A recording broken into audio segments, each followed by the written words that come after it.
Well, as we just counted down to a, sorry, let me adjust this, like my thumbprint. Hello and good afternoon and happy Wednesday. It's hump day. Just sitting back, having a cup of coffee, enjoying another day of rain. Should add that I'm just Dave today. And this video will be later posted on the YouTube channel Dave Bisa. Oh, hi, Bernice. How are you? I've been wanting to talk to you. Anyways, how's the wandering woman? The traveling Tootsie? I hope all is well in jolly England. We're getting your weather, except I don't know how cold it is this time in the rain and whatnot, or when it rains in England. You know, sometimes we get warm weather and warm rain. Are you just up, getting ready to go to work? Are you at work? Are you traveling the world? Anyways, I was just going to join this, the 17th day of the new year. And as many of you know, I did a Taco Tuesday, first Taco Tuesday of the year last night in the rain. I'm not eating outside because of the weather, not because it's raining, but because it's cold. You know what?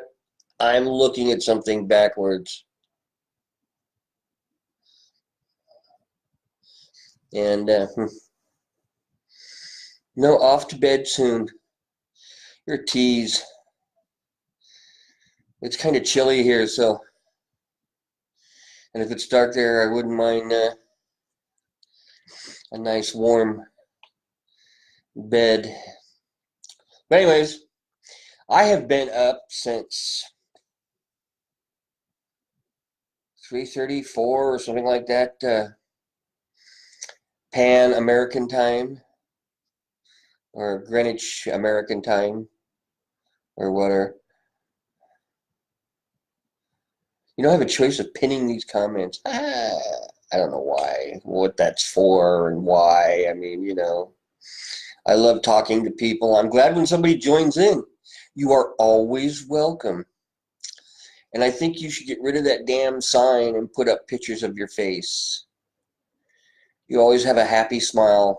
And I think anyone and everyone on Facebook that reads someone else's post or whatever where you have commented should be seeing it. You would bring joy and happiness to the world. So that's my opinion. But you're probably watching this on your phone. Thank you. Thank you, thank you, thank you, as always. Anyone that joins me, I really appreciate it.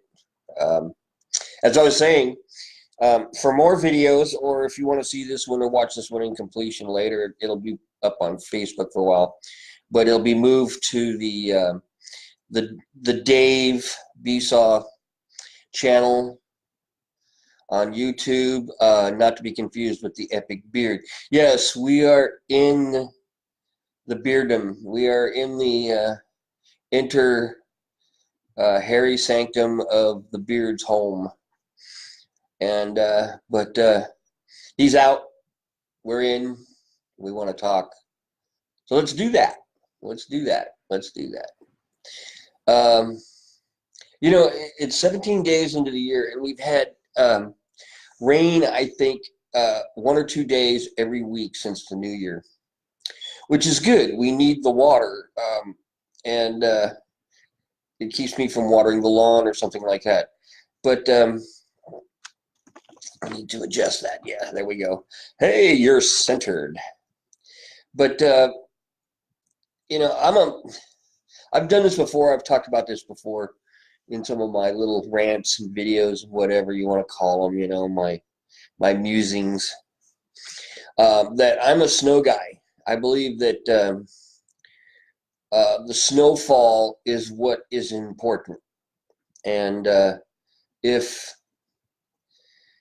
we get enough snow or excessive amounts of snow, it helps to fill our reservoirs and replenish our storage capacity that's being used. And in a lot of cases like this rain, and and of course in with the snow runoff, aquifers in the Central California area are replenished and refilled.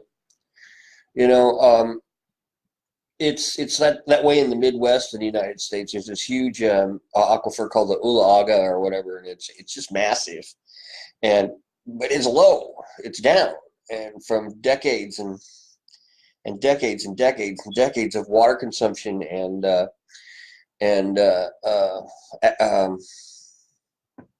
what's the word I'm looking for? Uh,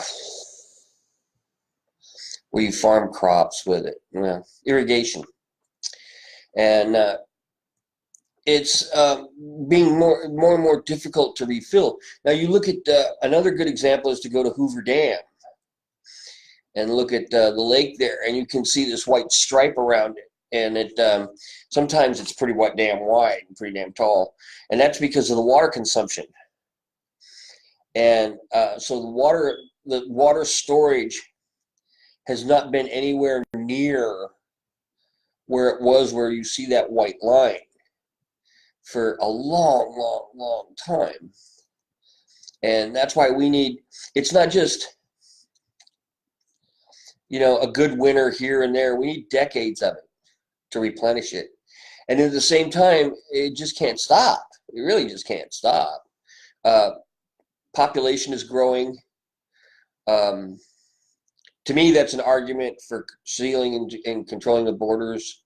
Is just that's more and more people coming in, more and more people having kids. The states and whatever in America itself's population is growing at a vastly steady rate. When I was in high school, there was a lot of talk about, and it was about the time of Roe versus Wade, that there was this big argument about pro-choice and legal or not legal abortion, and and there was, I believe it was Planned Parenthood that talked about it, and somebody else. There was a figure called zero population growth, which, if you understand that, that means that we have just enough babies to replace those that die over the year from disease, accidents, whatever reasons, A good example of negative population growth is England and Germany and France right after the First World War. Literally a generation was decimated. And so population figures were low. Birth rates were low because of the lack of sires. And, the Germans, this is one of the crazy things about Hitler. Because of it, Hitler had this, have a baby for Germany program. It's your patriotic duty to, as a woman, to give yourself and have children. And there was almost recommendations. I believe there were recommendations for multiple male partners. And throughout, or the males were to take multiple partners throughout the Rhine, the Reich, and therefore start shoring up the population figures. And they had grown some.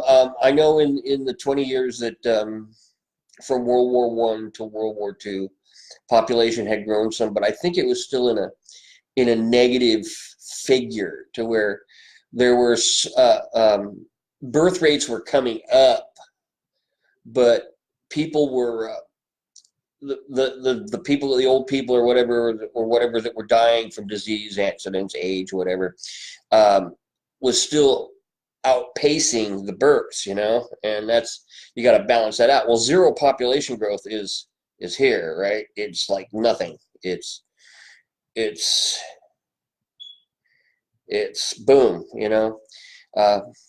if a person dies that day somewhere else in the country or whatever, another person is born. And that interested me. I thought about that, and it was maybe it was one thing that sort of influenced my abortion argument. But um, in a lot of there was more to be learned about that whole program and what was going on, because it looks like in certain minorities or majorities in this country, there isn't a negative birth rate or replacement rate, and the those that are coming in are just like breeding like wild whatever. That's why we have another good example is the hog problems in the southern states and in part of California. They're out in the wild, unchecked, and they're breeding like crazy, and it's becoming a problem, an economic and agricultural problem, and a problem for the citizens and safety problem for the citizens of the state in the areas. So they're just going crazy. They're just going crazy. There's unrestricted. Or good an even better example is the Jack White rabbit, one of the first identified man-made environmental disasters, where the English and Irish and whatever settlers of Australia brought the Jack White rabbit as a food source or whatever, and they got out, they got wild, and there's no natural predators for them. So once they got out into the outback and parts of Australia, they had population explosions. I think the Simpsons did something like this on a frog. I think the Australians also have a problem with some frog or whatever, because again, there are no natural predators. The United States is having a problem like that with snakes, especially boa constrictors or whatnot, in the Everglades in Florida and some of the other southern swamp areas of the country, because they've literally found boas dead with an alligator inside them. I mean, think about that. I wouldn't call the boa an apex predator on the level of the crocodile, but it can protect itself. And which I don't know much about boa constrictors. I don't know if they're classified as an apex predator in the world, but like a cougar or a lion or a cheetah or even an alligator or crocodile, those things, or caiman, those things are pretty brutal. So anyways, yeah, we're getting a lot of rain, 17 days of it. We're gonna have a break, and then we got another couple days following it right in. So one of the things I got to do eventually here is start looking at snowpack in our own local mountains, as well as the Sierras up in the Donner Pass area and places like that. Well, we get a lot of water from up there, but it's needed. It's needed in the ground, and it's needed in reservoirs and in capacity, and it needs to get us through the year, and there needs to be a surplus. But the problem is the state is growing exponentially every day, and they're using a lot of water. So because they're using all that water, they blame it on things like almonds, beef, whatever. The things they need to survive. It's funny. It seems to me some of the things I used to read when I used to read the newspaper and I had the Times, was that the editorials, whatever, especially when it comes on water rationing and the droughts and whatever, they always go after the agriculture and some of the other places. And the farmers in the Central Valley are just like, they're arguing all the time. Well, the thing is this guy in LA or this woman in Thousand Oaks or whatever has this brilliant argument, about how much water, she has all these wonderful figures about how much water is used and consumed and whatever, and blah, blah, blah, blah, blah. And the thing is, first, it's water that doesn't go through a treatment plant. So it just goes to watering plants and goes into the ground, back into the ground, and sort of gravitates somewhere else. But as it soaks through, but it nourishes the plants that feed us. Now, maybe that's a way to control the water usage is by cutting off our food source or reducing our food source or availability to cheap food and watch the population diminish. I think this is a Soviet trick under Lenin and Stalin. But hey, we don't want to knock that because the Nazis were much, much worse. I mean, we don't count the number of people killed under Soviet communism. We don't count the number of Jews killed under Soviet communism. But we talk about the socialist Adolf Hitler, and it's creepy. At least the thing about Hitler is he really kind of told the world he was pretty much going to do this shit, and they stood there and went, well, hey, and they appeased, and they tried to negotiate through appeasement. They said, well, if we give him this, we'll have peace. It's kind of like, if I give this kid this little piece of candy now, it'll be quiet, and then he's screaming in the grocery store, and so we buy him a toy or something like that, and he's broken it before he gets outside, and he's screaming his bloody head off, and so we get him something else, and we get in the car, and he's screaming in the car, and there's a good example. As a parent, if they looked at what was going on in appeasement and said, no, you need to spank that motherfucker. You need to spank him now. So pardon Dave's language. That usually comes from the beard. And when the epic beard is around, it can get a little broady, let's say, or body or whatever, So I want to cut this short. I don't want to use up a lot of time. I can't say, I'm at 16 minutes. I'm 17 minutes. 17 minutes I just hit. So I want to keep some of these short. I want people to enjoy them. I want people to comment and join in. When I post them on YouTube or even on Facebook, I'd really like to see that. The interesting thing is when you post videos or whatever on Facebook and YouTube, you don't see who watches them. And I'm only curious in that fact that, how many of my friends actually watch this. And then again, what they think. A stranger can. I really just want to know what you think. I want to have a civil, intelligent dialogue. I don't want to browbeat you. I don't want to be browbeaten. I don't want to fight with you. Hey, Todd Strand just joined. Hey, Todd. Rolling in at the end. Late again, man. Anyways, that's why I just enjoy the input. I would enjoy the intelligent conversation of it all. That's what this forum is really supposed to be about. I could be completely wrong in what I'm saying and what I'm thinking, and yet that doesn't change because without input. Or you could be wrong, and I could have a chance to enlighten or awaken you. That's all that matters. Do you come away from this smarter or dumber? There's the question. I've listened to some of our politicians, and at some point after listening to them, I even question if I should vote because I don't think I'm smart enough. Because I listened to this person, and now I'm just dumber. Just completely dumber. Or, let's not get into politics. Let's have a happy day. The wind's blowing a little bit. It's raining again, sprinkling a little bit. And it's cold. Baby, it's cold outside. I'll tell you. I think I should stay in.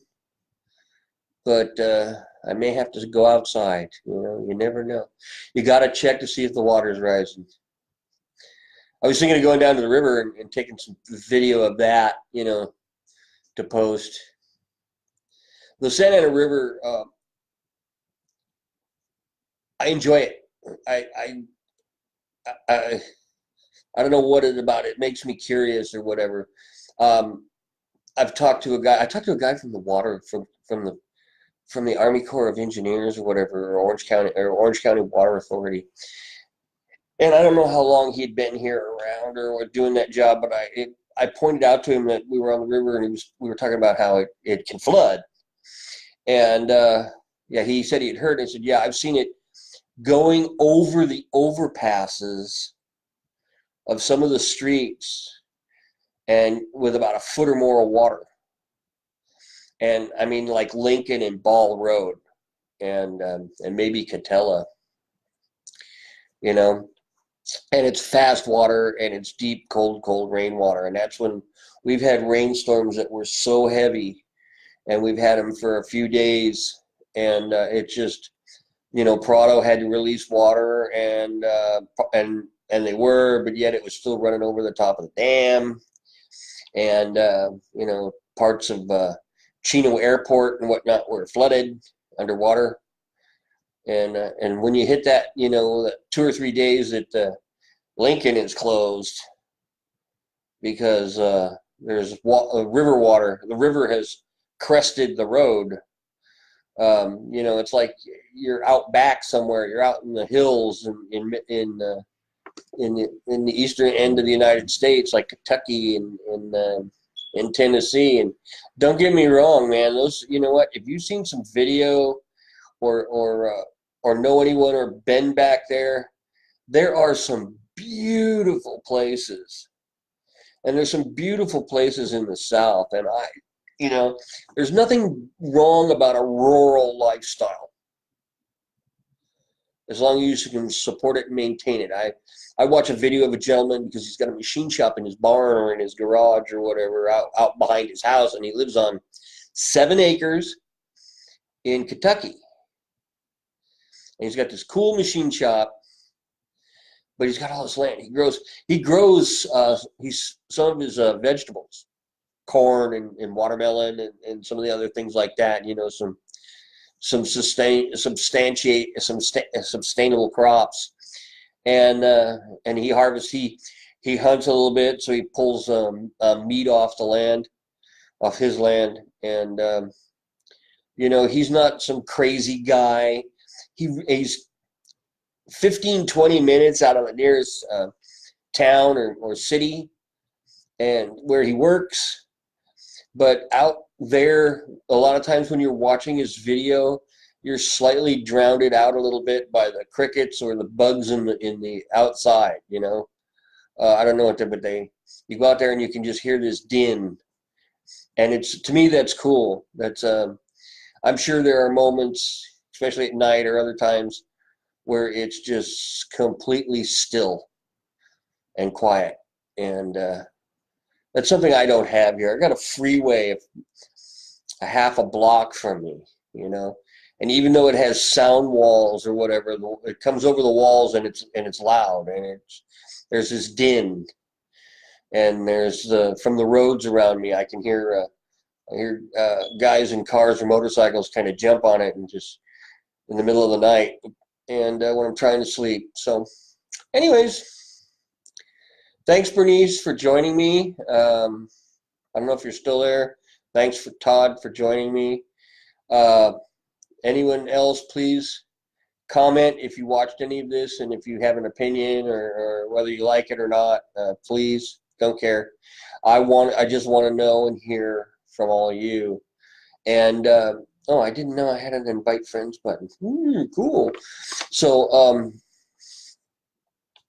you know, it'll be up on Dave Besaw on YouTube, and as well as on Facebook. So I'm going to close. Going to post at 24 minutes and 10 seconds. So end live video.